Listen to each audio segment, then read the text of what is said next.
السلام علیکم سامعین، 26 محرم الحرام اور 12 جولائی ہے۔ خبر کا عنوان ہے ایران نے آبنائے ہرمز کو دوبارہ بند کرنے کا اعلان کر دیا۔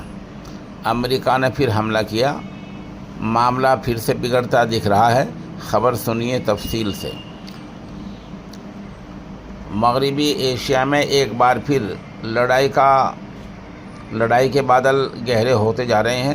امریکہ اور ایران کے درمیان گزشتہ کچھ دنوں سے کشیدگی میں اضافہ ہو رہا ہے اور یہ کشیدگی فوجی سطح پر ہو رہی ہے۔ ایران نے آج اتوار کے دن دنیا کے سب سے اہم سمندری راستے سے آبنائے ہرمز کے بارے میں اعلان کیا ہے کہ آبنائے ہرمز غیر معینہ مدت کے لیے بند کیا جاتا ہے۔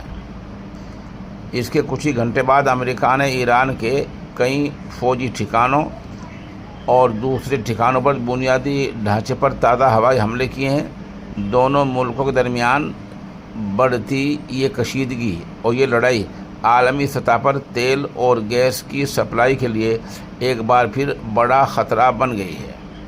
ایران کی اسلامک ریولیوشن پاسداران انقلاب کی فوج نے بیان جاری کر کے کہا کہ ایک جہاز نے طے شدہ سمندری راستے کی تعمیل نہیں کی اور اپنے نیویگیشن سسٹم بھی بند کر دیے تھے۔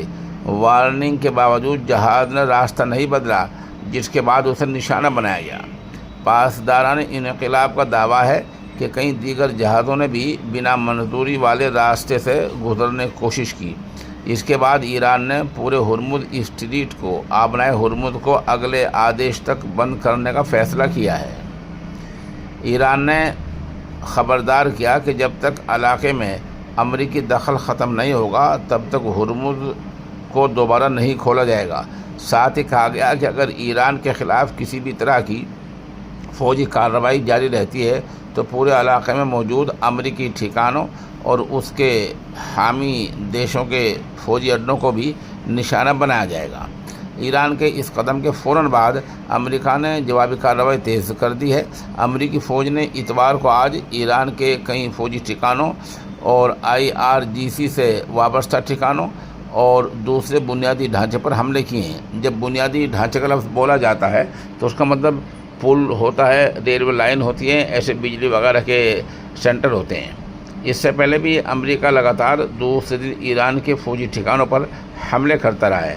بہرحال یہ نئی صورتحال ہے اور اس طرح ایک بار پھر امریکہ اور ایران آمنے سامنے آ گئے ہیں۔